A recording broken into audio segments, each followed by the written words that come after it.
All right. Get ready. It's my pleasure to have Dr. Shiva Ayaduri here on macroaggressions. Hi, Dr. Shiva. Nice to meet you. How are you? Great to be here, Charlie. How are you? I'm fantastic. I'll tell you what, you're a systems engineer. Let's talk about the United States as a system. Do you go in and fix this clearly broken system? Or have we come to a point where it's probably better to build a parallel system, a different system, one that's better than the original version? Yeah, so let's talk about this from, there's system engineers and there's something called engineering systems, two different fields. Systems engineer is a noun, engineering systems is a verb. And it's relatively a new field. It's called engineering systems theory. So how do you actually engineer systems? Okay, large scale systems. Systems engineers still focus on, let's say, a motherboard or part of a car, right? But when we talk about systems, we're talking about like the transportation system, right? Or the healthcare system, or the supply chain system, right? Logistics system. So it's much more it's a system of systems problem. In fact, there's journals on this. So anyway, but to answer your question, there's a number of people who say, okay, everything sucks, right? So what I'm going to do is I'm going to create a parallel system. And the thesis is that you can create something parallel of this massive gargantuan system.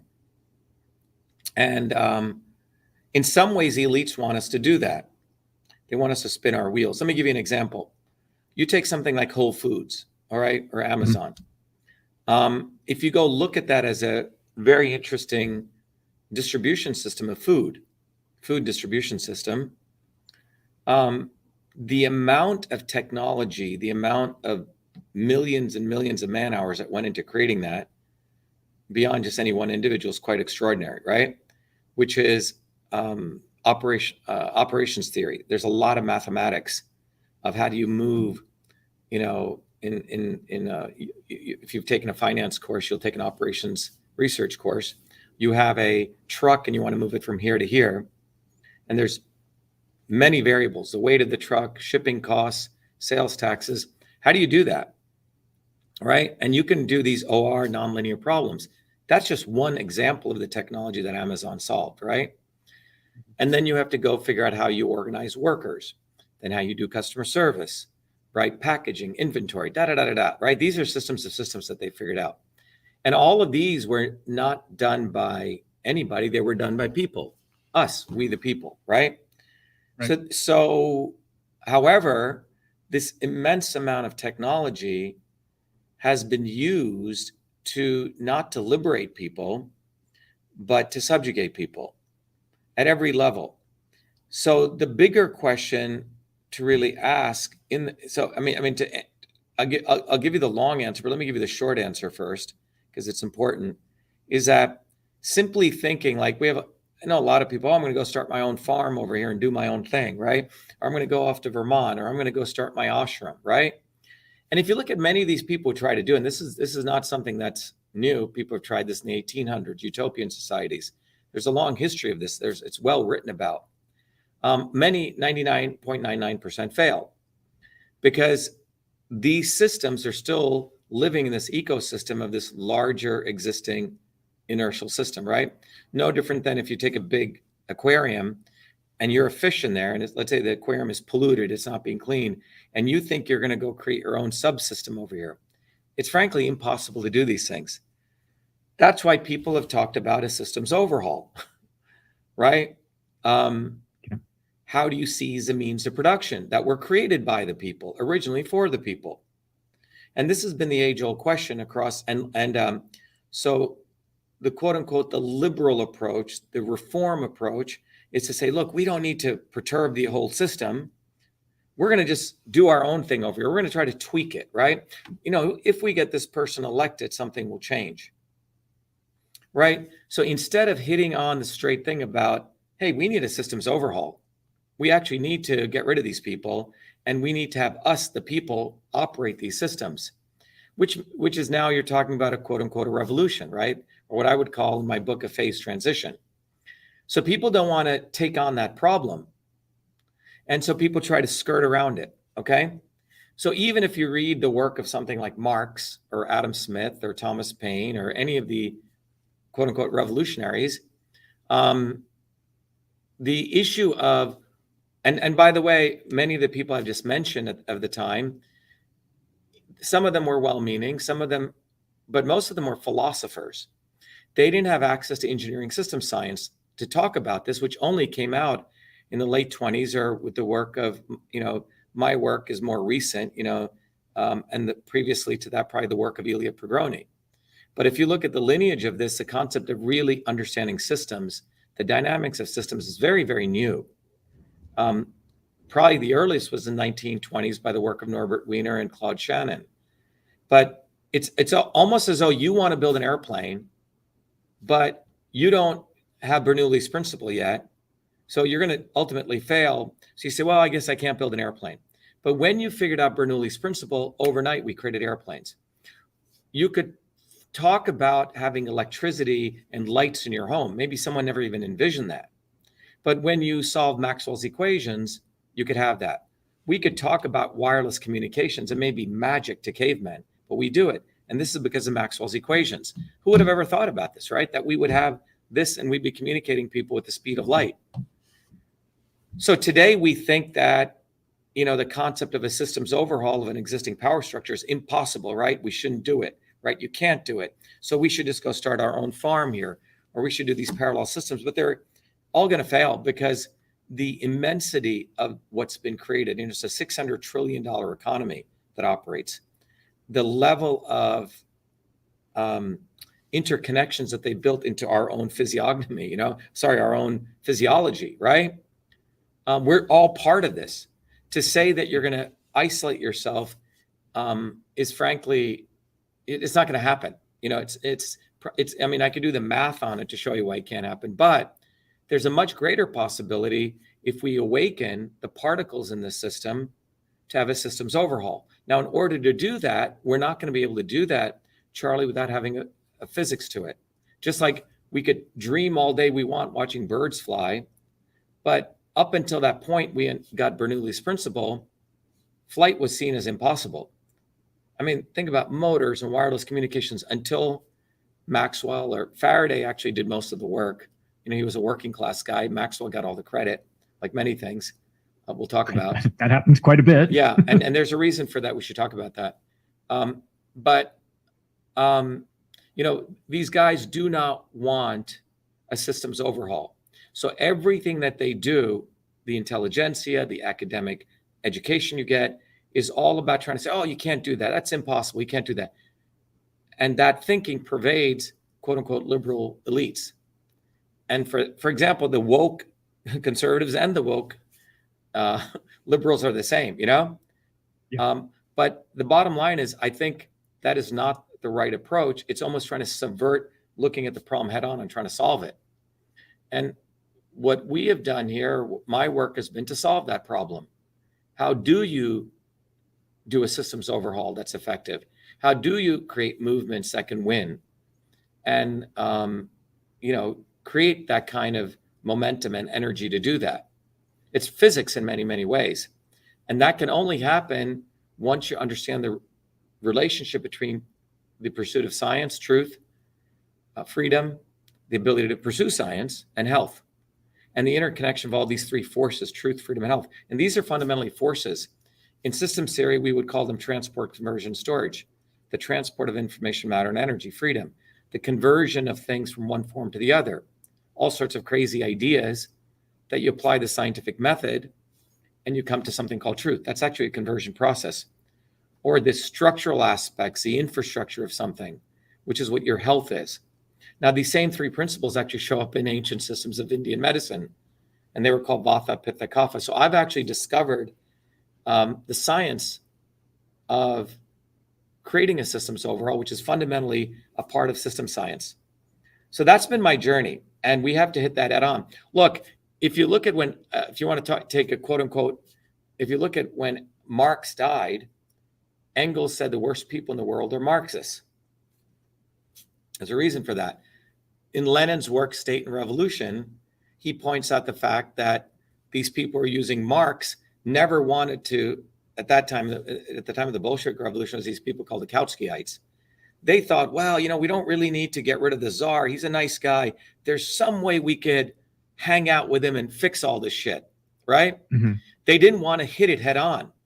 So, many of these thinkers, was it John Locke, or was it Thomas Paine, or was it Marx, or was it Lenin? I've read all these guys. They were retrospectively very good in their analysis. Prospectively, they made some, looking into the future. But Lenin's analysis in State and Revolution is quite profound, where he talks about that ultimately the goal is, why does the state exist? Why is it between us and the dreams that we have? Why does government exist? Now, John Locke had said government exists to ameliorate, not to ameliorate, but to make all of us come together, the social contract, right? You're going to have all different kinds of people, and we're all going to get along, and government's going to make sure we all come together. Lenin took a very different approach, which I agree with. He said the state actually exists to perpetuate these contradictions. You have a big army and a military to make sure 0.1% can subjugate the other 99.9%. And the classic liberal model comes out, Locke's model, which is like, oh, we're all one big family. It's all bullshit. There isn't us versus them. And so instead of acknowledging there's an us versus them and recognizing there's 8 billion people, the us, and there's 1%, 600 billionaires who made, $2.3 trillion during the lockdown under the aegis of Trump, who delivered all that to them. Instead of acknowledging those people, we think we're going to sort of, play with these people. It's not going to happen. It's an equation that never works out for the rest of us. And you can see what's happened between 1900 and 1970, when people actually built these bottoms up movements in the United States and worldwide. As the US GDP grew, the US GDP grew by, explosively grew during that period. That's why a lot of immigrants came here. Everyone's wages grew from the first, second, third, fourth income quartile. But during that period, by the 50s, the right wing and the left wing got together and they cut the legs off bottoms up movements. They branded them all communists or socialist, as though being run by Russia. And all of the lefties, the Kennedys and the Sanders and the union guys, took over all the unions. They weren't organic bottoms up movements. So by the time the 70s come in to today, there's maybe been only 2 million people who struck on the streets. Prior to that, there was 150, 200 million people who would go on the streets, vibrant bottoms up movements. And now all of that's been destroyed. If you look at it economically between 1970 to today, the first and income quartile wages have gone down like this. Mm-hmm. And if you take the area underneath that curve, do a simple calculus, which was actually done by two very good researchers, and you calculate all that's around $47 trillion.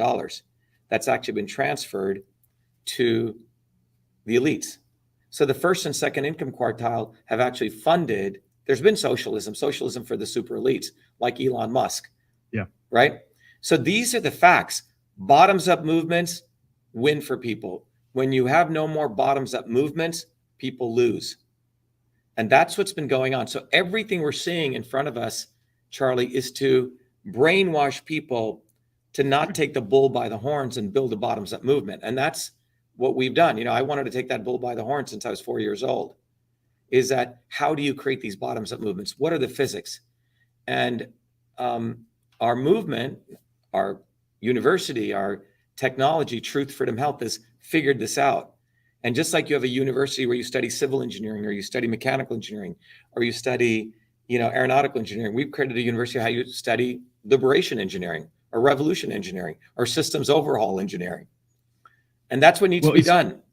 It's fascinating you say that. And since we're talking about Bolsheviks and everything, the problem, one of the problems that they faced was that they took over all the factories, they took over all the manufacturing facilities, and they shot the managers. They shot the people who knew how to work it. Yeah, so I think we should, so let's go back. We need to keep some of them around this time around. You're asking a very good question. Look, let's just sort of, since you're bringing this up, right? The first time the concept of a worker comes into being is probably around the 1600s. What's a worker? A worker is someone who he does work and he gets paid a salary. That's called a wage slave, right? Prior to that, people didn't get they weren't workers, they were serfs. They were given a piece of land, and you were given under the aegis of a king, right? You farm that land, you may give 30, 40% to the king, you got to keep the rest. Prior to that, we were hunter-gatherers. Now, so the concept of the working class, which means you work for a living and you get a wage, really comes into being around the 1600s. The first time that group ever tried to get their liberation, they weren't slaves, right? They weren't serfs, but they were workers, meaning they're working in a factory, was during the Paris Commune. The French and German, Prussian armies were killing each other in the Franco-Prussian War. And in Paris, the workers say, wait a minute, this is fucked up. They seize control of Paris. First time that ever occurred. Now, They only had power for 2 months, because what happened was they were figuring this stuff out. But if you look at those 2 months, it's quite extraordinary what they did. They changed rules, laws, all in favor of the vast majority of people. But the French and Prussian armies were so scared, they were killing each other. They marched back into France and they put down this workers' revolution, and then they went back to fighting. So that was 2 months. Priorities. Yeah. You see what I'm saying? The second time this occurs is in the Bolshevik Revolution. Now, what was interesting here was everyone is expecting the next big workers' revolution was going to occur in Germany, because it was the most industrialized nation. All right. But Lenin in Russia tries to accelerate that. They only had 5% industrial working class in Russia. Most of it, a lot of illiterate. A lot of it was peasant class. But Lenin's thesis was he could do that. Now, independent of Lenin, there was already self-organizing that so people were striking, the army there's all these workers' movements sort of bubbling up on their own. Now, the concept of Leninism was that he was going to have a vanguard party, right? This concept of a top-down movement. And they would organize these workers against the Tsar. The problem was that Lenin actually was successful. When I say a problem was, there were these bottoms-up movements coming, which, if anything, they took the top-down approach, interesting enough. Instead of doing the catalysis of bringing up more bottoms-up workers, leadership bottoms-up, they did the top-down approach, and they were actually successful. Now, what should have happened after the Bolsheviks seized power? So during the period of 1917 to probably about 2 years, there were enormous real stuff. Like Lenin's model was, you have to transition from this old society to the new. How do you do that? Right? So if you had a very wealthy guy who ran a big factory, you would go to him and say, look, you're making $100 million. Your average worker is making $10, right, per year. So the difference in your wealth is about 10,000x. All right. How about this? You're not going to make $100 million next year. We're going to let you make $10 million. And the workers are going to make X, right? Because they knew that there would need to be a transition where you would need to educate other working people to learn management skills, right? If it was truly seizing the means of production, it's not going to happen. You have the revolution, which seizes power, but you still need to train all these people who didn't have that. And that was a path that they were on, believe it or not. Now, what happened was, because they were successful, they got caught in this very interesting, weird environment. Because the day that the Bolsheviks seized power on behalf, and it was on behalf of the working people, over 14 countries tried to invade Russia. They were right, because people like, holy shit, if this just took, and that's why John Reed's book, 10 Days That Shook the World, is all about, right? Oh my God, if this just occurred in Russia, every worker all over the world said, I want that. Yes. So you had overnight workers' parties coming up everywhere, because it was like a bomb went off. It was like the American Revolution went off, and everyone said, we want what America just did. Okay. Yeah. And this was very dangerous. So 14 countries tried to invade Russia. So overnight, Russia now goes into a wartime mode. Lenin is dying, and he was really the theoretician. Stalin was more of a bank robber. He didn't have the theoretical framework for any of this, right? But he was sort of an operations guy, sort of your ops guy. Your finance guy is now doing the visionary work, right? That usually doesn't end well. That doesn't end well. And what happened was, you have literally countries trying to invade Russia. Now, a lot of people don't recognize 1776 was when the American Revolution took place. There were no freedoms until 1789. For 13 years, it was a wartime economy. We were tarring and feathering people, right? After you seize powers, when the next phase occurs, is called a counter-revolution. The people who just lost power are going to try to come back into power. So for 13 years, the U.S. was fighting a counter-revolution, even in the United States. And I would argue it never stopped, okay? So during that period, there was no freedom. It was a wartime model, right? You had military rule. So after the Russian Revolution, you have really military rule because 14 countries are descending on you through every means possible. And Lenin dies. And because of the Bolshevik success, they should have, but they couldn't see this, you say. They didn't have system science, right? So at that point, they did what they could do with their lack of understanding of theory. So their thought was, okay, we're going to use this to seize power, but then what? They didn't devolve power back to what they called the Soviets. The Soviets were the small collectives. Lenin should have actually gone out and worked in one of the Soviets, but he was there managing state power, you say? Yeah. So this is, and I've read the Comintern meeting minutes of the first, second, all the way up to the seventh Comintern, and they have very, very interesting discussions like, do we need money? I mean, this is quite a revolutionary period. You know, there's some amazing stuff. They're trying to figure out, what do we do with money? But they had seized power like the Paris Commune, but they didn't have enough time to really sort all this shit out. You have every major power wanting to, it would be like after the American Revolution, imagine every major power wanted to annihilate the United States. Yeah. So that's why It'd be tough. Yeah. So Lenin, before he died, he made the point that there's no way to do this kind of revolution without it being global, right? Meaning working people throughout the world have to unite, because he realized you could isolate any one country, right? But, you know, that lasted, I would say, 2 years on a good day, 24 months. Paris Commune was 2 months. This lasted 24 months. But they were weak. They didn't have the right theory. B, you had, I mean, the elites were frankly powerful. I mean, they're not weak, right? They're quite strong. Right.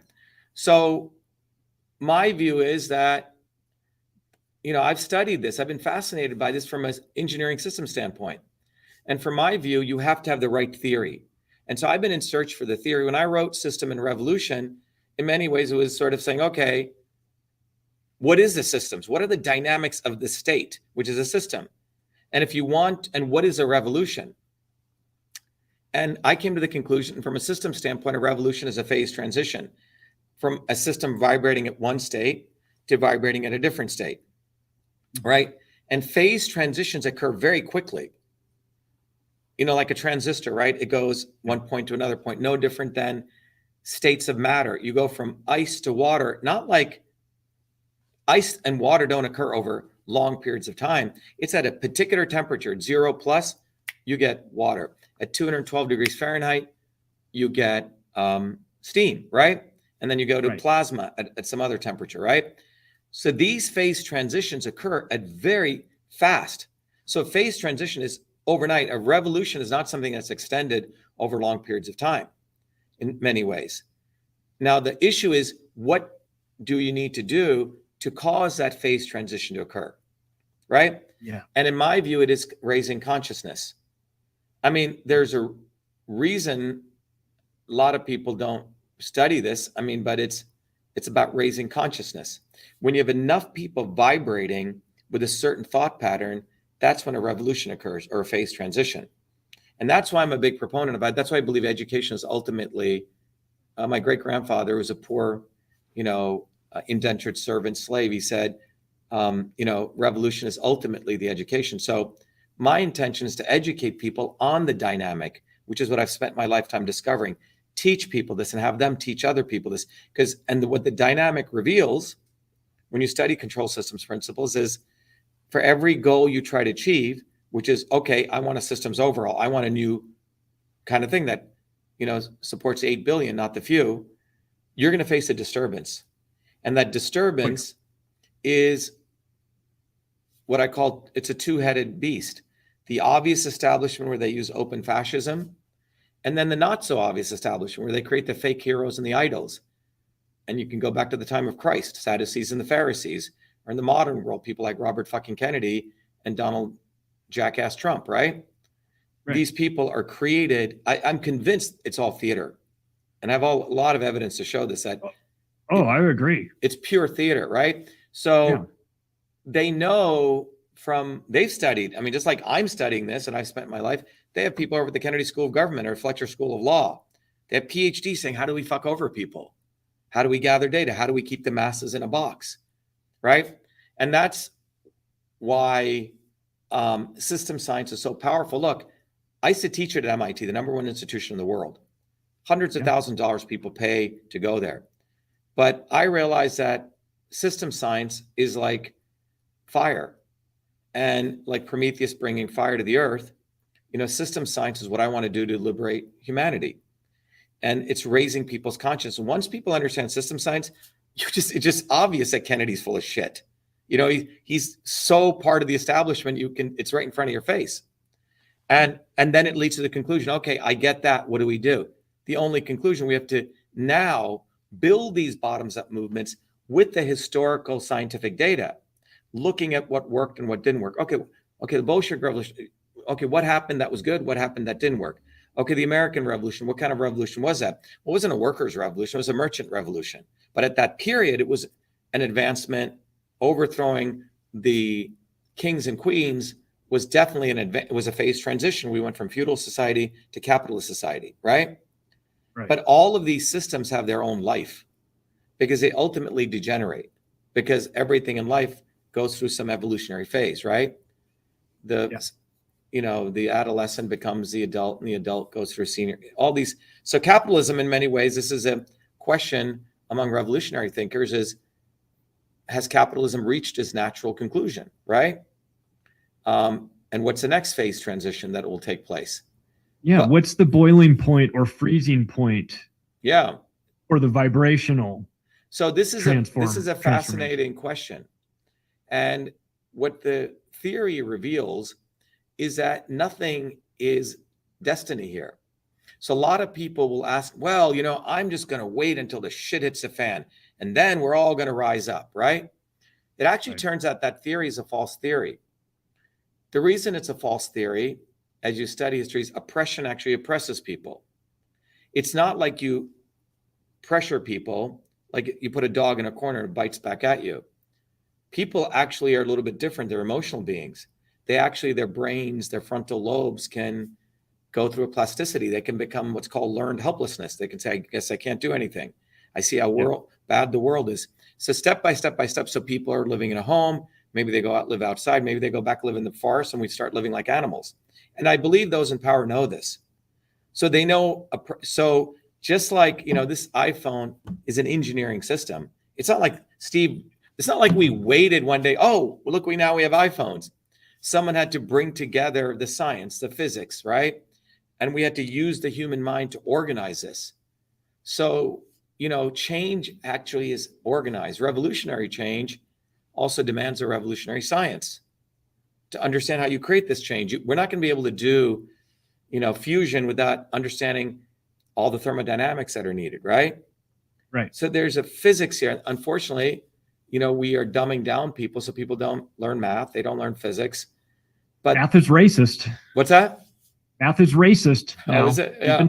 We've been told it's very racist. So, I mean, it and they feels also, like not only is it science being racist, but it's also, we see this event that the answer doesn't matter. People are told, as long as Johnny tried to do the problem, that's all matters. Yes. Well, if you're solving a physics problem and you don't get things right, you're going to blow up a factory, right? You're going to, 99.912 and versus 99.913 may be very different. That 1/1000th of a degree difference may be the difference between a reaction coming together from a chemical engineering standpoint, making something, and something not occurring, right? So I think once people really understand physics and science and recognize everything we see and around us has evolved because of our understanding of nature. If you're using your iPhone, how many freaking technologies are in here? How much billions of man hours of people's names we don't even know, to creating the material science for the glass, right? To creating the acoustics, right? To make sure this worked, to creating the form factors, right? To creating the structural work. There's some civil engineering here, right? The optics. I mean, it's quite incredible. These things did not just happen. This is an engineering system. So if we're going to talk about changing the world, we got to put an engineer's headset on. It's not going to come out from lawyers. It's not going to come out just from passion. It's going to come out from recognizing their fundamental laws. The good news is I figured out what those laws are. We've created a curriculum out of that. And it should be taught in every school in the world. And let's talk about schools then as an example of this, since we know that with Common Core math, as long as 3 times 4 can be 11, as long as you can bullshit your teacher and show enough work that you thought maybe you felt like it was 11, And so is that what it is? Kids, is that how it is now? 100%. I put a quote from it in my first book where I've got the head of curriculum for Common Core talking about that at a meeting. She's saying, 3 times 4 we know is 12, but if the kid puts 3 times 4 equals 11, as long as they're able to show their work, we're really more concerned with the how and the why as opposed to the answer. And I'm thinking, well, I'm going to have to drive across a bridge at some point in my life. Do I want to drive across a bridge that's been built by an engineer that has a background in Common Core math where 3 times 4 is 11 because he felt like it was 11? Or am I going to live in a world in which we have actual answers to actual questions? And it feels like the education system right now has pivoted from being focused on facts to feelings. Are we investing, or are we headed down a path with the education system here in the United States that's going to require us to make a huge U-turn at some point down the road and kind of get back on track here? Well, what I can tell you is I finished calculus at the 9th grade. Yeah. And I did a lot of math problems, man, and I busted my butt.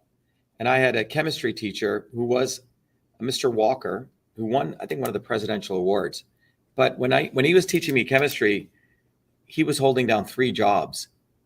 He was a school teacher, and he was a carpenter, and he was a general contractor building homes. So there's no other way he could have survived. And he sent 2 kids to college. And he was one of the strictest teachers I ever met. You never bullshitted with this guy. So if the answer to the problem was 99.12, and he said, do it to, X number of significant figures, and you put 99.1, that was 20%, 20 points off. Okay. Mr. Walker had Stephen Chen, I think, who won the Nobel Prize in chemistry, ended up running the Department of Energy as one of our students, right? Mr. Walker said, he gave a big thing when I created the first email system. He said, Shiva, I thought Stephen was smart, but you were even smarter than him, and you worked harder. So the reason I'm telling you this is there was a time in America where we had these amazing teachers. Prior to 1970, the Department of Education, so we saw some of the trail ends of that in the mid 70s. And I bring that up is I was pretty smart, man, but I busted my butt. Because my mom told me, because of where your background, even if you got an A, they're going to give you a C. Because I had to go through all this bullshit. There was real discrimination, right? I went to school where there was all, Jewish people, and they thought they were the chosen people of God. And me and my sister were the 2 darkies there. So I'd had to do a lot better. And, all my friends were Jewish, but they would go to Israel for summer and they'd come back wanting to kill every Arab. Right. So that was the environment I grew up in, right? So I had to get like A++ to, in fact, get an A. People do all this wacky cheating. Literally, the teachers would. It's a long story. So, but Mr. Walker and people like him were like, very tight. My dad was an engineer, He worked in a chemical engineering factory where one day someone mixed something wrong and bromine air was sent everywhere. I mean, bromine is caustic. It kills you.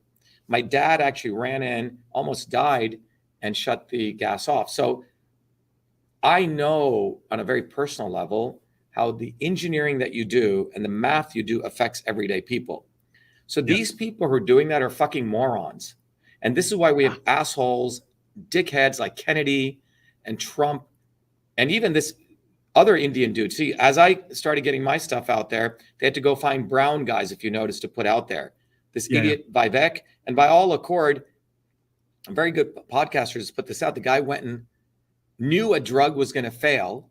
It was already failed all the clinical trials. He went and bought it, repackaged it up, and then apparently had his mom do the clinical studies of the old studies which failed, but recast it, and then they did an IPO.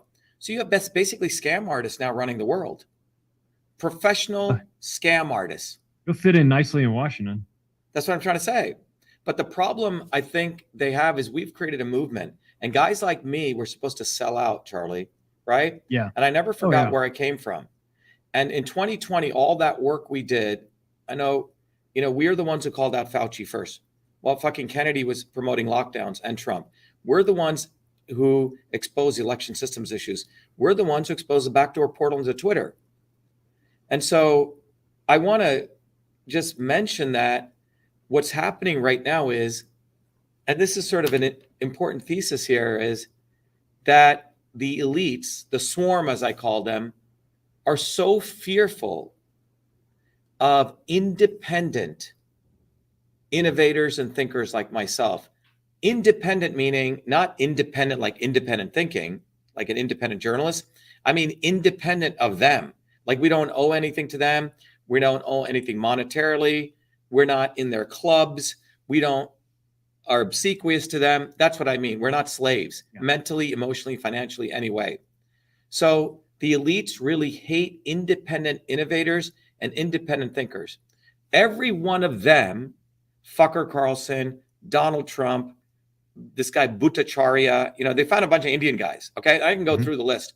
Fucker Carlson, Elon Musk, this entire cabal of people are all part of that. And you and I and a bunch of other people, the other 8 billion, right? And the leaders that come up from this, the truly independent thinkers and innovators, they are so afraid of us. So the only thing they have to do is make us invisible. So independent thinkers and truly independent innovators must be made invisible because we're not at all paying any obeisance to them. And that's why, I started wanting to do podcasts with everyday independent thinkers because we're not going to say, judge us. Why didn't Joe Rogan cover you? He should have you. Why didn't love? Because they're not going to cover us because they're part of that. And they know, I know what they're about. And we figured them out at this very quantum level.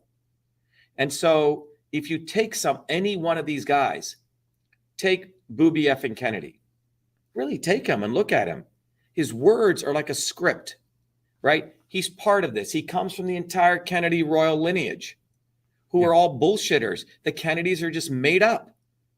Camelot, what is that royalty, right?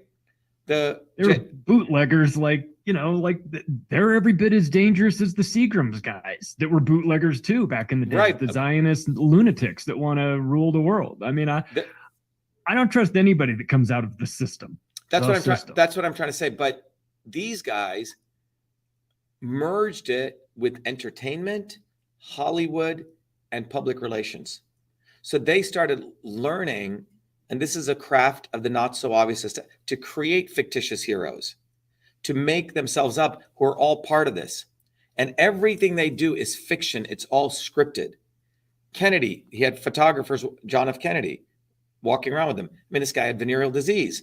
He was a piece of, actually not a great human being. He was unqualified to get into the Navy. Papa made phone calls, got him into the Navy. Then he blows up a ship, multiple ships. He used to do crazy shit. Reckless. Wow. Yeah, PT-109. Even before that, he used to drive the PT-109 boats at 100 miles an hour and do U-turns. And he destroyed one of them there. PT-109 was one of the worst disasters. It was caused by him. Whoa. And then his father everyone knew it was a blunder. Then they rewrote the story to make him a war hero because the trajectory was he was supposed to be the president. I mean, his entire profile is in courage. He didn't write that. They had ghostwriters. Then they got him the Pulitzer. Every step is organized, right? And then this guy is the one who brought in Kissinger into the White House. He's the one who started the war in Vietnam. He's the one who escalated the war. Then Robert effing Kennedy, the father of Booby effing Kennedy, on the floor of the Senate, he says, we must stay in Vietnam. It would be repudiating if we leave. And then they try to brand them as peaceniks, right? Yeah. So all of this is organized. And then you have Booby effing Kennedy, complete heroin addict, you know, go look at his life, how he treated his own wife who hung herself. I mean, just go through it. If you just study, you know, he had a diary of all of his conquests. She gets a hold of the diary, wants to kill herself, ends up killing herself. Then Booby has all the press PR come in, takes pictures of him, you know, over the coffin, you know, buried in the Kennedy, whatever, graveyard. The next day, he removes the coffin and moves it to an unmarked grave. Whoa. Okay? So none of this is discussed. And if they discuss it, it's done as a limited hangout. And then Booby Kennedy tells you that personal integrity and public integrity are two different things. So again, the not so obvious establishment is completely connected to the swarm. Take a look at Elon Musk. Grew up in apartheid South Africa. His epigenetics are he knows better than you. He's never innovated anything. I mean, everything he's done was a failure. PayPal was, I mean, he didn't create PayPal. He wanted to be on the front page of Rolling Stone magazine. That was his goal. So the elites find these kinds of fools and then they fund them. Peter Thiel funded him, right? Pierre Omidyar funded him. He didn't start Tesla. He sued to be a founder of Tesla. He didn't create shit. And if you look at him, where government ends and Elon Musk begins, nobody knows. SpaceX funded $5.7 billion from government, right? Tesla was going down the tubes. It didn't even have any profitability until they got $1.5 billion from the government for carbon tax credit. So he promotes a climate change scam. Twitter should really be worth maybe 1x of revenue. Should be worth around $5 billion. Why is it worth $40 billion? Because they get 10 times revenue. Because Silicon Valley did an unholy alliance with Congress where they said, give us Section 230 immunity, give us indemnity, and we will get a higher valuation than a publishing company, right? So all of these guys are part of this. Yeah. And I'm probably the only one among any presidential candidate running who's not part of this. In fact, I know everything how they work, right? And that is dangerous to them. And I was just going to say, that's probably the scariest part. So is that if you know how it works, then you know how it doesn't work. That's right. You know? So they have to make independent innovators like me invisible. So they don't like independence. They don't like real innovation coming bottoms up. They don't like guys like me who are educating people why we need to build a bottoms up movement, because they know they have their scholars over at the Kennedy School right now. They probably have 20 professors like, fuck, they figured it out, you know, and they have, that guy should have been working for us. Why is he over there? Right? How weren't we able to co-opt him in the last 50 years? So he's building a movement. Okay. The only thing we can do is, because we have to keep the facade that we have free speech on Twitter. So they put me back on after 2 years being thrown off, but you shadow ban the person, right? Exactly. So I think that the net is they do not want independent thinking people ever coming up bottoms up. They must be made invisible. So when I exposed the entire backdoor portal into Twitter in 2020, 500 million people in the world saw all those videos I did. We're the ones who discovered in my lawsuit, in my federal lawsuit, which we were the first ones to get the first injunction in cross-examination where I represented myself against the state of Massachusetts. We discovered that I was thrown off Twitter because I was criticizing the government for their destruction of ballot images. So the government contacted Twitter using this VIP portal called the backdoor portal. And it was I who exposed the actual playbooks, the actual censorship documents. We told Fucker Carlson, we told Glenn Greenwald, who's also part of this, by the way, we told the ACLU, they did nothing. Why? Because I wasn't in their camp. You see? So they're like, fuck, if we give this guy the limelight, he's independent. But they'll give some idiot like Matt Taibbi and Schellenberger the limelight 2 years later, who plagiarize our work because he's part of the left or right. As long as you're part of them, they'll even do exposés, right? Because they have no intention of building a movement, Charlie. Their goal I was going to ask, why weren't you, you would have been a good choice to jump into the Twitter files early on instead we of already Matt did all Taibbi this. or Twitter Barry files Weiss or Schellenberger or Twitter whoever. files is completely plagiarized from our lawsuit. It's been up for winbackfreedom.com. The reason is it's a CIA technique called a limited hangout. And that's what I came to find out about 6 months ago. When I saw this, I said, what the fuck? The problem they have, though, Charlie, is about 500 million people in the world saw my work. So during that 2021 period, we got it out, right? Yeah. So now the wonderful thing is people are saying, wait a minute. Dr. Shiva exposed the backdoor portal and the entire infrastructure, the entire censorship infrastructure in detail. And now you're talking about it 2 years later and you don't even invite him to speak about it? Wait a minute. Dr. Shiva was the first one to expose Fauci as an MIT PhD. And he ran the Fire Fauci campaign. What are you doing now, Rand Paul, a year later saying fire Fauci? What are you doing, MDs, who are now making money off this grift? Where were you in 2020? So the good news is people are saying, wait a minute. People are realizing when you expose stuff and what you do matters. When did you do it? So that's why these people do not want. So the simple, it's a very profound thing. If you're an independent like me, if you're an independent and you do the stuff first and you do all of it, which is not under their purview, they make you invisible because they always want to make people think everything comes from the swarm. And this is why the invention of email is so important. I never wanted credit for the invention of email. I wrote the code, named it email. I have the actual copyright / patent, the equivalent of a patent at the time. But I wasn't taught to be a blowhard and, pound my chest. 33 years later, when it goes into the Smithsonian, it creates this huge time bomb. Holy shit, he invented email. Not at MIT, not a part of the swarm. He did it in Newark, New Jersey. He did it independently of the military industrial academic complex. So they have to shun that, make it impossible, invisible. So my entire journey, Charlie, is very deeply personal. And that's why I connect with everyday people, because the swarm over here does not want to give any credit to where real innovation comes from. It always comes bottoms up. Yeah, and it always gets stolen too by the people at the top who then claim credit for it and when it's safe to discuss that. You talk about this stuff in 2020. It comes out. It's now safe to talk about in 2023. 2023. Joe Rogan now wants to talk about election fraud.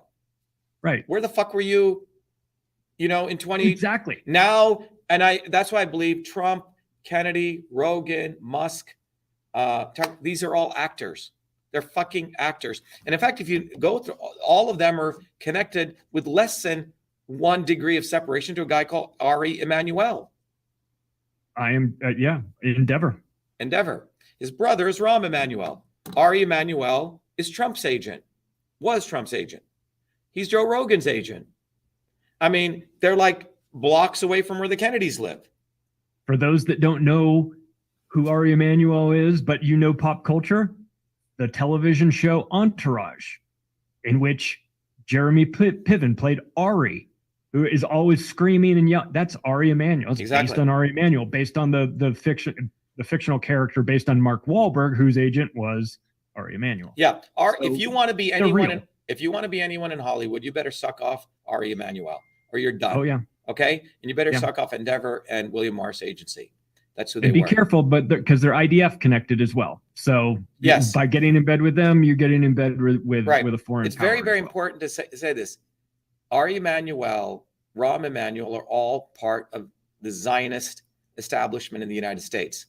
Yes. And it's very, very important to discuss this because when you're with them, you're in the club. So anyone who thinks Donald Trump is an agent of change, he's a fucking actor. And it's so obvious now to me, the guy's a fucking actor, right? The indictments, these are all acts, okay? It's acting. They have it written in a freaking scene. Scene 2, Act 1. Okay, Trump, you will be indicted. Next scene, Joe Rogan, you will finally invite him and you'll talk about the deep state. Okay, fucker Carlson will get fired from Fox News. Rightfully so, he was fired because they had defamation on him, malice because of the shit he was doing. Now you will go hang out with Alex Jones and claim you're a martyr, all right? Elon Musk, please step in now because we're going to present you as a fighter for free speech because, our previous actor, Jack Dorsey, was just too fascist. We need you. So this is all. And by the way, Elon Musk was going to be put on the board of Endeavor. I don't think people, Really? yes. You see, the thing is, I've had almost like a Forrest Gump type life. I end up in these weird worlds and I leave these worlds. I ended up at the highest levels at MIT. I ended up at the highest levels in the Indian government and was almost under death threats. I had to leave India. All these people think they're going to co-opt me. My ability to achieve, my intelligence, and my achievements get me into these places, but I hate these fucking guys. So I can't be co-opted, so I have to exit.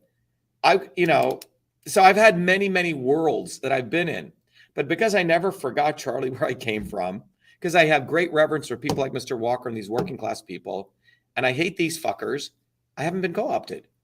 So, but what I get really excited about is talking to guys like you and to mobilizing a movement to do a systems overhaul, because that's what is necessary. And you can't run away to a farm somewhere. You can't go and drink your raw milk and meditate under a thing. This ain't gonna fucking do it, because your raw milk is getting shit from the environment. So you can't run away. The only future is we must mobilize a movement. And to mobilize a movement, like to create a motor or to create the iPhone, you need the science. Guess what? I figured out that science too. And now no one's got an excuse. Get educated or be enslaved. Yeah. How do we do this? Let me ask. So there's a science behind it. There's a system. There's a process. How do we increase what has been taken from us? We have lost personal responsibility in this country. It's just been stripped away. People the government will take care of it. Mom will take care of it. My teacher, whatever it is, we've outsourced our critical thinking to people that we shouldn't be doing that with. We've given away a lot of what makes us, what is supposed to make us the greatest nation on earth, right? As they say, this giving away of personal responsibility. What do we do to try and wake people up to say, listen, it's time to stop sitting around waiting for a handout from the government. Yeah. Or going to the education system and thinking that you're going to get an education at some bullshit school that's teaching Common Core and getting its funding from Gavin Newsom because you've got to have the right number of books about my two daddies or whatever it is. How are we going to get people out of this? Because we get sucked in. There's so many people that just fall into this trap of thinking is tough and thinking is difficult and I don't want to do it. And someone else I'm not qualified to think. That person seems smart. They should let them think and I'll just do whatever how do we shake the shit out of people and get them to take some Charlie, responsibility? here's a solution to that. I don't know how much time we have. I wanted to play you a video of Truth, Freedom, Health so you understand the science, if that's okay. But before I go there, what I wanted to let you know is if you look at historical cycles, right, there's many, many different things. Today, we have anywhere between 20% to 25% of people who actually are change agents. Okay? So let's take 20%. 20% of people are people who want to have these conversations, actually want a better world, and actually want to do it. 50% of people are literally looking which way the ball bounces. They're watching the game. 30% of people are the real assholes. And the assholes are divided into the obvious establishment and the not so obvious establishment. And I can give you many reasons where I got these numbers from if you want me to tell you. Well, yeah. It's a nice round number. Yeah. 20, 50, 30. Yeah. So that adds up to 100%. Yeah. So strategically, what our movement does is we're about finding and organizing and mobilizing that 20%. I don't give a fuck about the 30%. If you see a guy wearing 5 masks, don't even argue with him. Go give him 5 more masks. If he says he's got 5 boosters, give him some needles. Let him go get.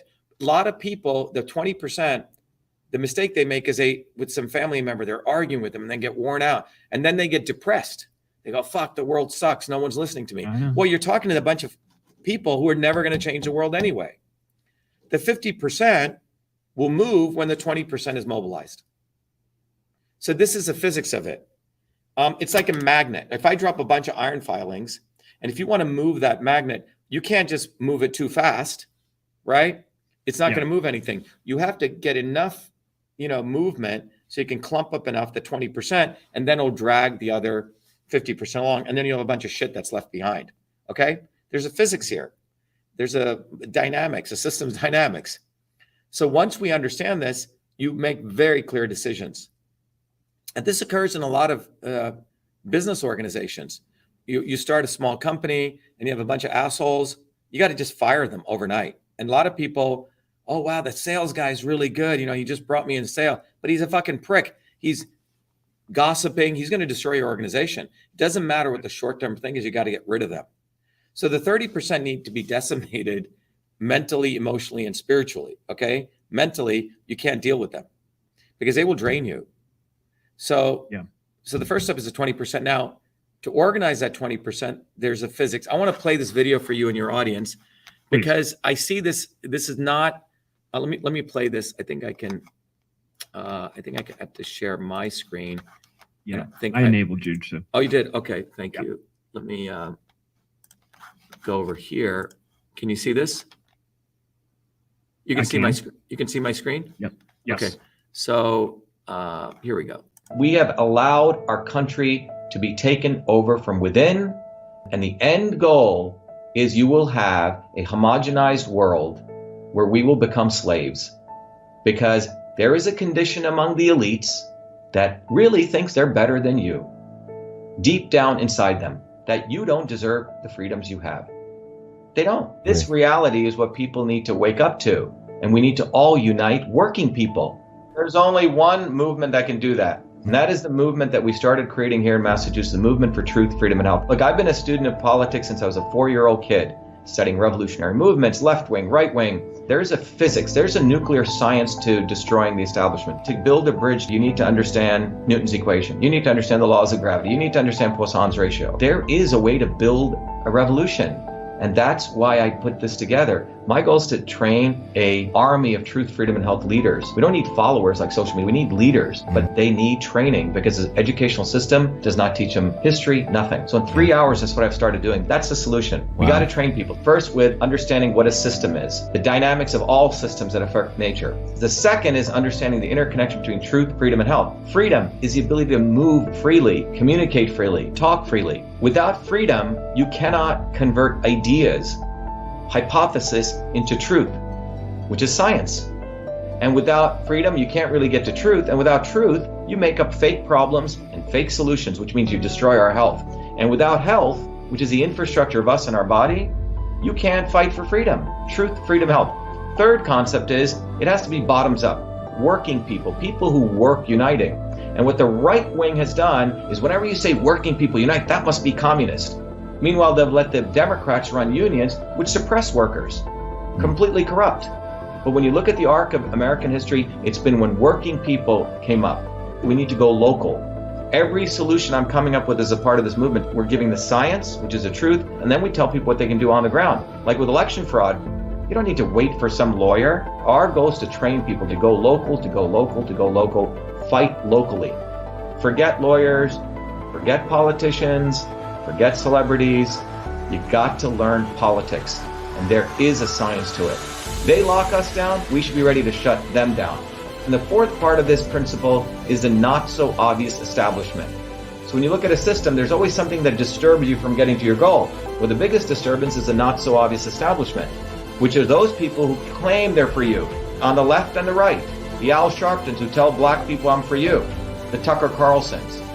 Do you think any true anti-establishment person will ever be on Fox or CNN? I don't think so. They both mislead working people back into the establishment. Without this solid understanding of political physics and theory, you're screwed. You're going to follow on the left wing, Bernie Sanders. Oh, he said something. Or Robert Kennedy. Scumbags. Or you're going to follow some right-wing talk show host. They're not going to lead us to liberation. It's us. We're building a bottoms-up movement, and that political physics, it's a nuclear science of change. Bottoms up. We have to organize to understand that there is people who talk a good game and then look at what they actually do, left and right. I'm sorry, Sean Hannity may say some good things, but I don't see the urgency in his voice to get something done, and it can only come when you weaponize yourself with the right knowledge. You need to be able to identify a rat. You know, Christ didn't go after the Romans, right? It was the Pharisees and the Sadducees who screwed him up. His own quote-unquote people. And that's where we're at. So these four concepts I've built into a curriculum where people can go to truthfreedomhealth.com, and it's an educational program. We need to train people in political theory. You need to have physics, and I've created that curriculum. People need to get educated.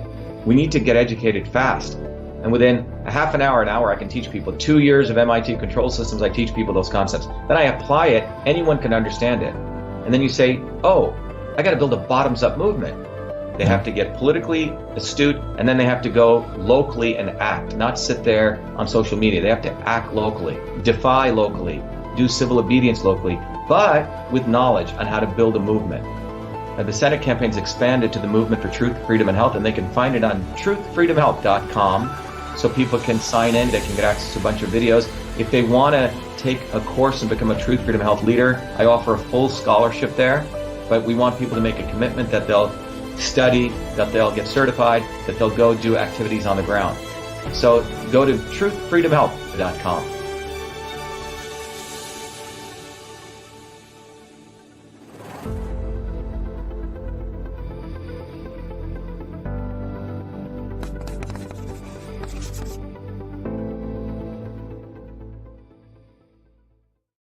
To make it very real, right? Is that, so here's, stop the screen here. Can you see me here? Yeah. I just have to, so when you, oops. You're still there, right? I'm still here. Okay. Yeah. So let me show you something here. What this actually looks like on the ground. You know, I love going on the ground and actually handing out flyers, believe it or not, because I think it's a way to really mobilize people, right? So if I were to show you, I want to show you one of these flyers here, and everyone of your people listening here. So this is old school, Charlie. All right. You can get this in black and white, and you see what it says, right? I don't know if you can read it. You see that? The lesser of two evils is killing your children. And then we have a graph right there. You see that? Yes.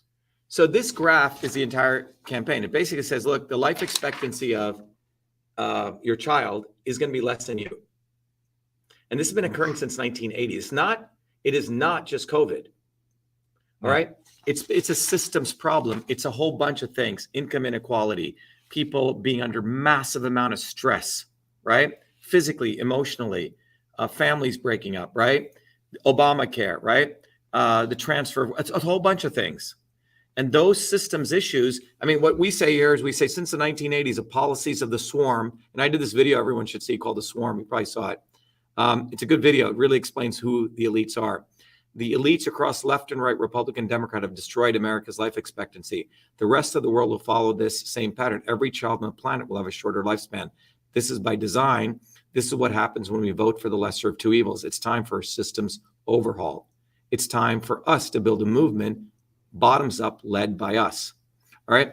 And what we've done is, you know, the old flyers, when I used to put these out when I was 17, you didn't have QR codes. So each one of these is a portal. It'll take you to understand what the swarm is. So, you know, you'll see me out in the mornings at the T station distributing that as a presidential candidate. And I've been doing this since I was 17. One page flyer, man, is so much more powerful than all the social media shit. The other thing we tell people to do is go get a bumper sticker, put it on the back windshield of your car. 100,000 people see these things. And why do I say that? Because we all work for a living. So we've had to create technology because our audience is at 20% who are hardworking people. They're not people just scamming at home playing video games, nor are they the bourgeois who go, you know, out and eat whatever at, you know, at Nobu and Malibu all day, right? Right. Ours is a very particular set of people. So we're mobilizing them.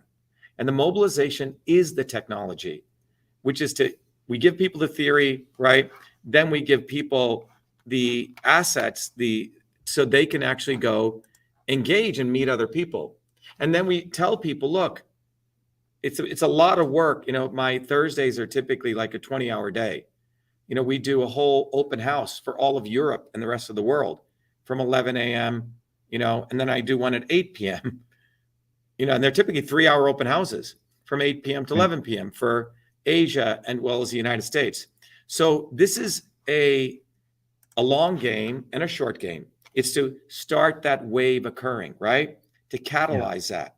But we are also now creating leaders.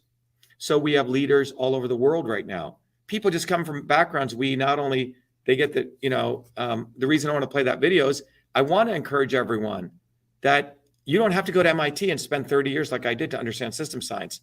Learn it. I tried to give it away for free. No one wanted it. So we charge people a nominal amount. And then we said, by the way, after you take it, I want you to be a philanthropist. Give it away to as many children as you want. I went to India and I gave it away to like 1,500 kids in our village. So people are now understanding the world. Henry Kissinger understand this. Zbigniew Brzezinski understood this. Okay. Soros is one of the leaders in system science. He created reflexivity theory, right? So the elites are understanding this framework of how to manipulate people, but their goal is power, profit, control. But without enough people understanding this, it's like only 1 or 5 cavemen have fire and they're ruling the world.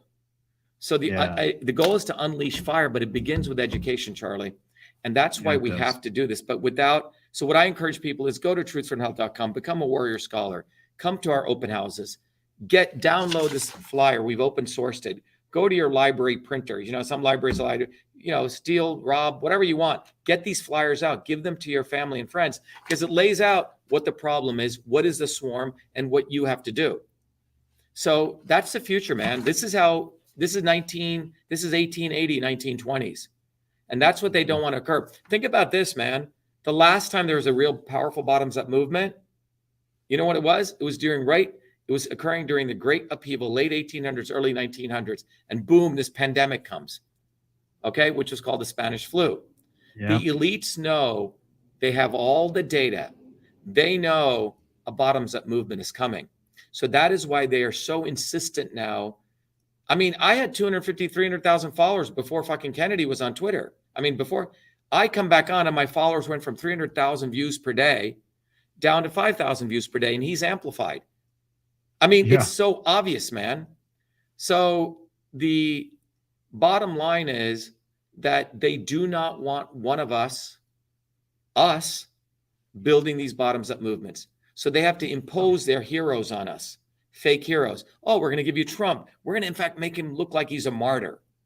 It's all script. Remember WWE wrestling when you were a kid? The guy's getting bashed, and then suddenly he comes up and he beats the other guy. That's what they're doing. I mean, this is mapped out, man. I'm sure Vince McMahon, Ari Emanuel, they all met in a fucking back room. And they said, I wouldn't be the slightest bit surprised. There's an old Terrence McKenna quote. He says, if you don't have a plan, you become part of somebody else's plan. And so it seems like if we're going to make some changes in this world, we're going to need to get ourselves a plan. And you sure do have a plan. Where's the best place for people to find you, to support you, to take your work, to take this, to get in on the plan? Yeah, basically, I think just to summarize, those who plan to fail to plan. And that's what we're doing. So number one, what I recommend people is go to truthfreedomhealth.com, okay? And know that we've put all of this knowledge here together for you. It's here. The second thing I recommend people is come every Thursdays at 11 a.m. or 8 p.m. They can go to vashiva.com/orientation. We do an open house. Or shivaforpresident.com/townhall, okay? And that's at 8 p.m. The reason I recommend people come to this is it'll get people out of their woe is me, there's no one else gets me. You'll see all these people all over the world coming. So those are things that people can do, right? They can go get educated, or be enslaved. In fact, the website is called, truthfreedomhealth.com, get educated or be enslaved. So that's the first thing I recommend to people. The second thing I recommend, let me just show you that just for clarity where that is. But truthfreedomhealth.com, we made it as a website, and everything we do, Charlie, is a learn, teach, and serve model. You learn, we want you to be a sharer. We want you to share it with other people. So if people go to truthfreedomhealth.com, they can actually, where did I put that? I'm sorry, here we go. I think I got to go to the desktop here. It's a little bit different. Okay, can you see the desktop there? I can't. Yes, I can now. Okay, yes. So right here, okay? So people go here, this is truthfreedomhealth.com. People understand that just like the invention of email, Truth Freedom Health itself is a system. We have videos up there, people can get gear, but we have now over about 500,000 people in 120 countries, and that's with all the shadow banning. With all those videos I did, people come. And our heroes, Charlie, are electricians and plumbers and artists who will tell their story where they were. They were supporting Trump. Then they figured the shit out, or they were supporting Bernie Sanders, right? And then we win. We want to inspire people. It was our lawsuit was the first federal injunction, right? We're the ones who exposed the election signature flaws. So we have a history of winning when you take the systems approach. But we encourage people that just being on YouTube and consuming all this information is not going to get you liberation. In fact, with all the information, there's more people feeling hopeless, more obesity, more health issues. I mean, the reason is the elites are giving us information, but they drive it through this lens of ignorance, which makes people complacent or desperate. I'm going to get a gun and shoot people, or into this left and right paradigm. And this is where the elites want you. And we educate people from a systems perspective. They have a motley of actors. I should add some more. Tulsi Gabbard, right? They have like a whole, minor league and farm league. And these are some of these characters, right? Their job is to entertain people into ignorance. And the solution, we say, the only way out of this, if you know this pyramid of wisdom cannot come without knowledge. And knowledge is not information. Knowledge is the ability to connect things, see the interconnections. And when you get wisdom, we want people to get more active and innovative. They become leaders. They become gurus. All these people want to worship gurus. It's a very bad thing. You have to become your own guru, right? And that's why you tell people, if you're ready, and then we've created this whole thing. What does this involve? What involves knowledge, right? The entire foundational course. Same thing I used to teach at MIT. We have books. I mean, these are like books that took me 50 years to write, papers. We've also created a tool, it's all included, where you can understand that systems principles, if they're invariant, exist in the iPhone, they exist in this bottle of water, they exist in your body. And you can use those systems principles to find out what kind of system you are. What's the right exercises for you, diet for you? Everyone's unique. Why food is a system. And then as a good community program, we do continuing education. Every once in 2 months, we invite people, okay, let's look at cannabis. What's a real issue? What's a real source? Gun violence. But we take a systems perspective. And then we have a portal where other people can teach others. So you learn it, you teach others. We have a woman who's an esthetician who is teaching a PhD out of University of Chicago system science. So we've made it accessible to anyone. I do one-on-ones, but most importantly, we have a community worldwide. People see, if you're in an airport and you see someone with Truth for Health gear, it's not like seeing a Nike logo. You go up to them, they're part of your community. Yeah. You get very, very excited. And then we want people to get on the ground. All of our flyers are in multiple languages, in Finnish and Norwegian. There's a flyer in there, how you can educate people on the vaccine issue. And we go door to door with these. And then we've created our own technology. I've donated the data center I built here. We have our own version of Twitter, our own version of Facebook. But the bottom line is we've created these tools. So that's the first thing, truthfreedomhealth.com, because people have to get educated. If they don't get educated, they're living in la-la land. And, they're basically unable to really appreciate all these things, right? It's all just theory to them, So, when they go to Truth Freedom Health, they get access to, again, they get access to all these tools, right? They get access to a community. They get access to amazing stories. They get access to a history of winning. They understand what the real problem is, that it's not information, that you have to overcome this fact that people are divided, complacent, or desperate. And people get an awakening that the people that are manipulating us are the Sadhgurus, are the Trumps, are the Bernie Sanders. It's not the obvious establishment. And the only way out of this is through knowledge. And you have to understand systems. You have to let go. You have to decide, do you want to lead?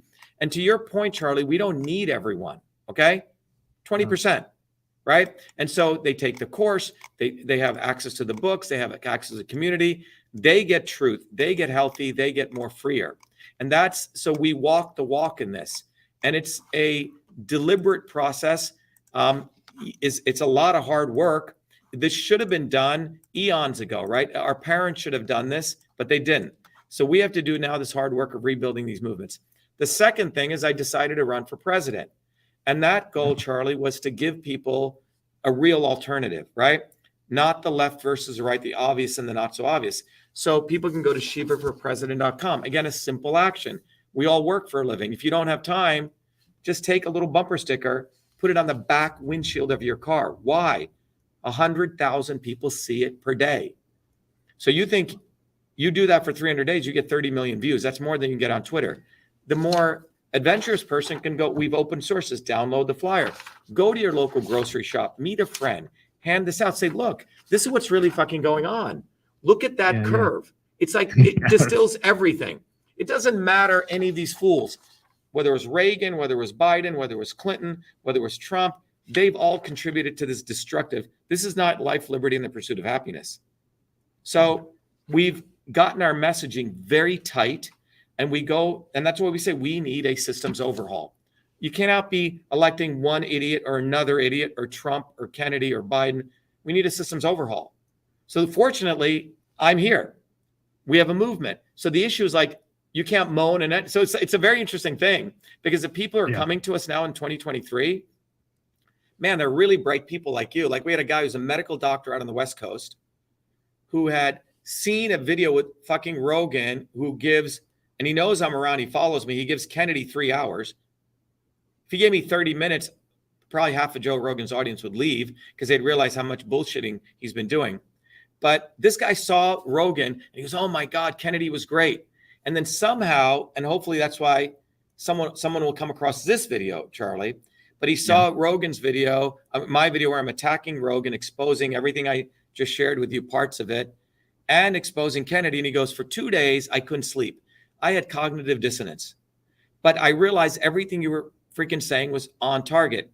And then he's now become a warrior scholar, you see? So we're winning over this very interesting group of people, and we don't give a fuck about morons. Let them, we don't care. If they have a problem with my cursing, well, fuck off. I know. We can't work with those people. I'm not worried about them. Those people will drag you down. I'm worried about the people we can reach. I've had to do that too. I've had to prioritize. I could lecture some guy that doesn't want to hear it about something. I'd rather talk to people that are interested. I'd rather ask the question, hey man, what do you think about this? And get them to talk about it. And well, I've never thought about that before. Well, let's talk about this. Get them to explore some ideas, as opposed to the people that are like, well, it's 7 o'clock. It's time for Hannity. I'm going to listen to Hannity, even though he's wearing a CIA lapel pin on his suit every night. I mean, so I'm done. I hear you. I'm with you. I'm done working on the people that will never understand this. I'm prioritizing my time and my effort, my sanity, all those things. So I'm really glad you came on. I appreciate you. It's nice to have somebody come into this with an explanation. We all know that something's broken. We all know that the system needs oil or whatever. There's something, it's overheating, it's smoking, there's something wrong. But it's nice to have somebody with your background come in and really well, the bottom line, Charlie, what I enjoy doing is taking on a problem and solving it. And if, in closing, what I'd like to say is the elites what they fear the most is they do not want solutions being created by the people for the people. They do not want us innovating. They don't want innovations by the people for the people. So the invention of email was done by me, not in a military environment like MIT, but it was done helping these secretaries move from the typewriter to the keyboard. It was a civilian problem I solved, right? What they were doing was one-way text messaging, which was military command stuff. That's not email. And they try to conflate that. But they take solutions that come bottoms up, which are created by the people for the people, and they try to own them. Okay? So Philo Farnsworth created TV. It was created bottoms up on a farm in Franklin, Idaho.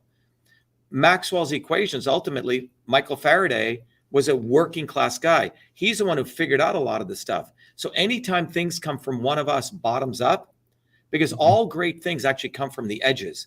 Nothing comes from the center. It's a very important thing. You look at the cell, all the really wonderful activities occurring in the membrane. The DNA is just storage. The old model was, the DNA is a control and command center. It's bullshit. So the elites have this very fucked up model that all things come from the center and things go out. You see, the Vatican is the center. The Earth is the center of the universe. Well, the solar system is moving around something else, right? The point is that there's no center. It's a really fascinating concept. And I have that in System and Revolution. It dawned on me, wait a minute. I went to the center of so-called technology, which was MIT. But what the fuck? I invented email before I went to that. It was done in the edges. It was done in the edge of Newark, New Jersey. Philo Farnsworth did not create, TV was not done at Stanford. It was done by a 14-year-old boy in Franklin, Idaho, watching how the cows did this pattern, the Z pattern, to create the raster scan. You see, when you really unveil all of this, all great shit is coming from us. Great technology is coming by the people, for the people. So they subvert this model and they make it assume they did everything because they have to make us bow down back to them. But if you go innovation after innovation after innovation after even great art, great music, right? I mean, none of Van Gogh's stuff. Van Gogh was doing, these amazing paintings. If you go to the, the Van Gogh Museum or the, of people's lives, he wasn't even known at his time. Art and innovation fundamentally are the movement of people. So they have subverted this whole concept of who is creative, right? And they centralize it in Hollywood. So what they're doing is fundamentally demeaning humanity because God knows how many other 14-year-old kids are out there who could do wonderful things in the edges. So they have to always centralize it.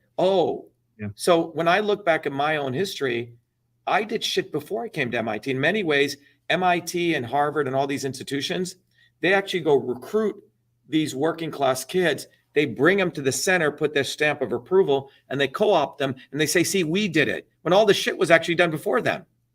So this is a saying. It's like the elites hate innovation being done by the people, for the people. There were all these internet service providers. Remember them in 1990s? Small local guys. And then they centralized them all into AT&T, Amazon, few people, right? They all do the hosting. There were many, many websites. Now there's only, everyone puts everything on Facebook and YouTube. So everything is about centralizing innovation. And they do not want innovation coming by the people, for the people. And that's why it blows their mind when a guy like me who has all the stuff at MIT stood firm when they were and said, no. Yeah, I did all these things at MIT, but you don't own innovation. Email actually occurred before I came to MIT. That's why they're so angry about it. They're not angry by the facts. And they're also angry that I remember where I came from and I fight for it, right? So we really need to understand this concept that innovation is people's DNA. We as people are always creating stuff to advance ourselves. They come in and pluck those innovations out, rebranded as theirs, and try to own it. It's literally it's the most it's the most centralized form of plagiarism. They're plagiarizing from everyday people every day because they cannot have the narrative, hey, people do shit because they love people. Like email was not created to blow up people. Email was done to help these secretaries. They must always brand everything as theirs.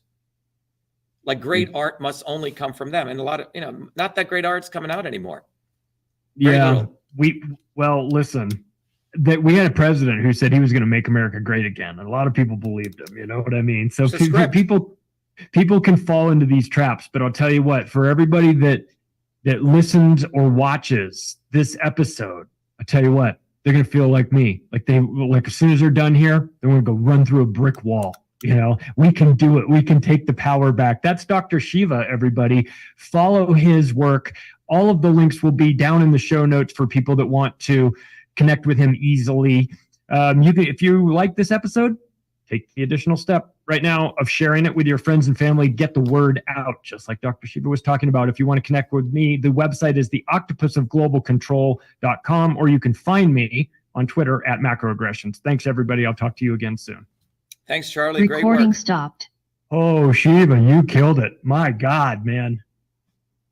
Yeah, I mean, bottom line, Charlie, is we have figured out how to do a systems overhaul, man. It is like everything I create, you have to do the science and then you have to do the engineering, then you have to mobilize people. When I created everything I've done, you figure out what is the problem, you come up with a solution, and you're constantly iterating, right? So if we want to destroy the swarm or shatter the swarm, as I like to say it, what is the science? We have the science.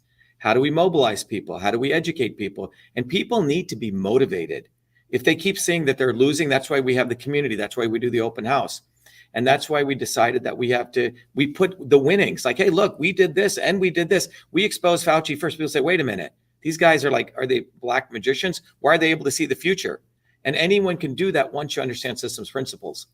But we're I think we're at a very extraordinary time in human history, because typically they have the obvious establishment, which is fascism, or the not so obvious. And that's what they've been doing. But because we exist right now, Charlie, they're fucked.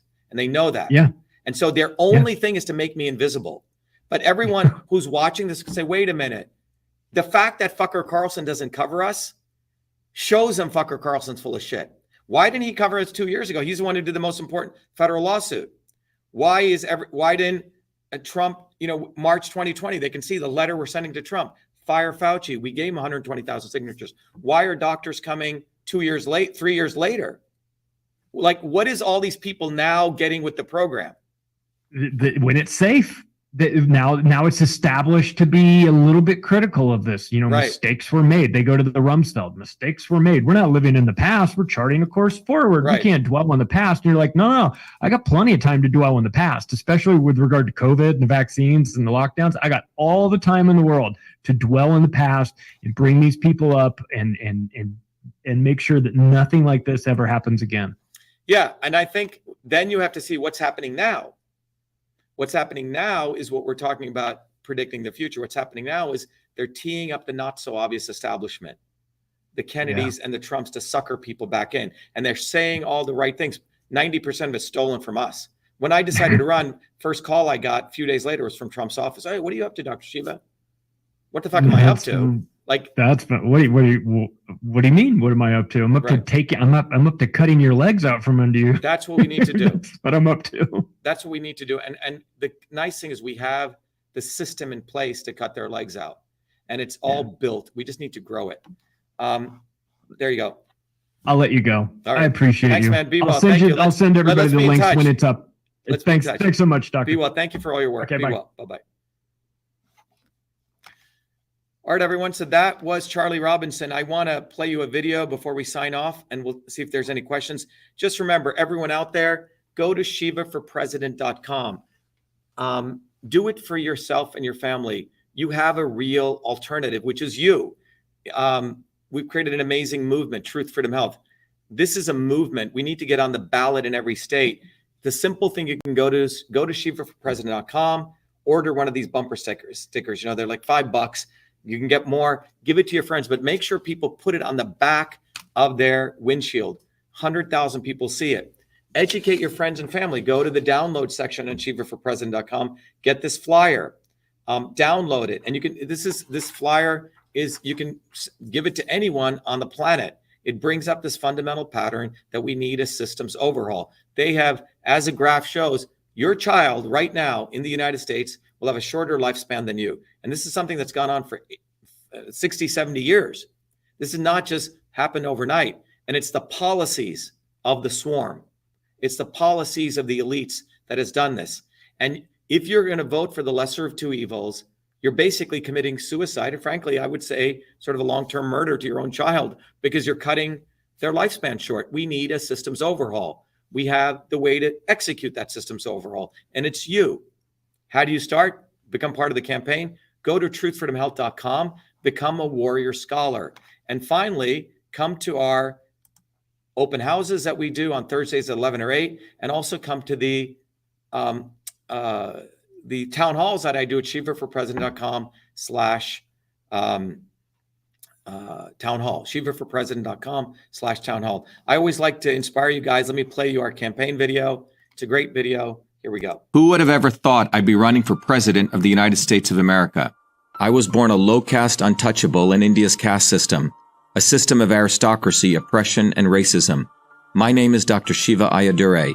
I'm an MIT PhD, a Fulbright scholar, a scientist, engineer, entrepreneur, and inventor. My family and I left India to come to America on my 7th birthday. I grew up in the working class neighborhoods of New Jersey, playing baseball, mowing lawns, painting houses, and coding software. My friends and neighbors are blacks, Italians, Irish, people of all races. As a 14-year-old, I wrote 50,000 lines of software code to create the world's first email system, and was awarded the first U.S. copyright for email, recognizing me as its official inventor at a time when copyright was the only way to protect software inventions. I did that long before I ever came to MIT, revealing that big innovations can occur anytime, any place by anybody.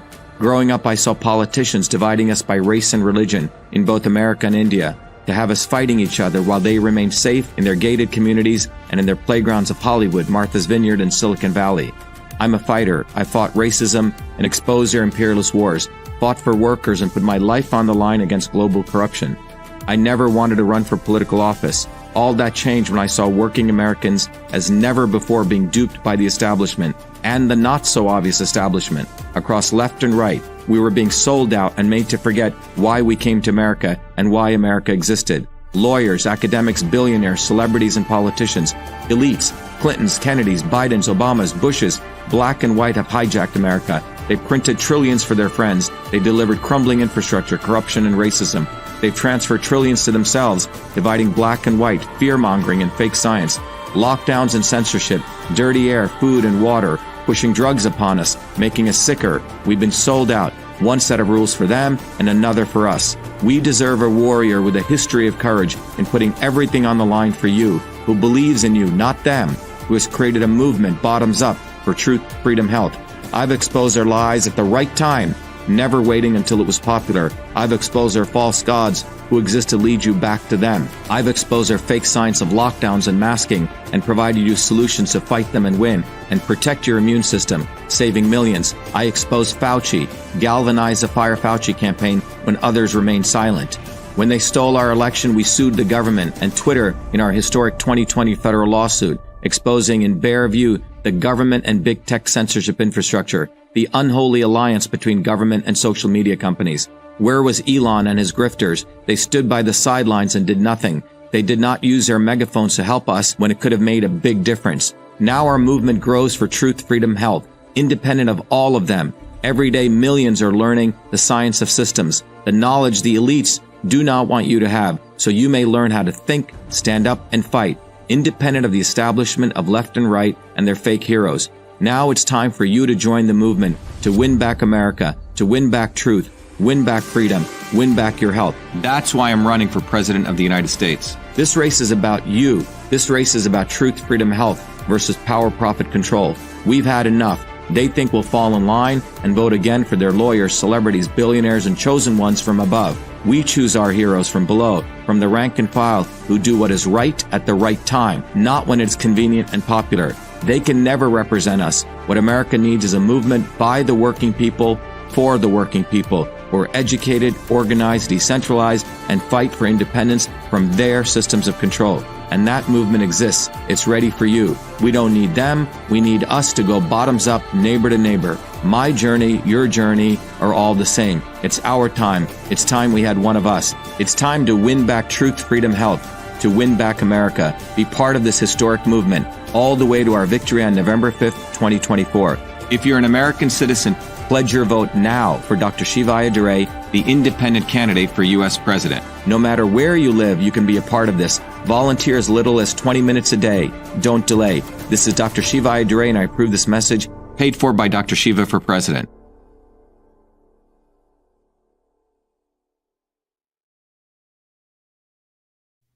All right, everyone. I hope you enjoyed that interview with Charlie Robinson. Everyone get off your butt. Go get a bumper sticker. Go to shivaforpresident.com. Go become a Truth for Health Warrior Scholar. I've created the university for you. It's pennies, and you can give it away once you graduate. Give it away as many children as you want, so you get to be a philanthropist. So please, please, for your own sake, don't do it for me. Do it for yourself. And the fact, like, when you understand what the elites are doing, look at that graph. The lesser of evils is killing your children. So if you don't do it for me, don't do it for yourself. Do it for your children. Be well, be the light.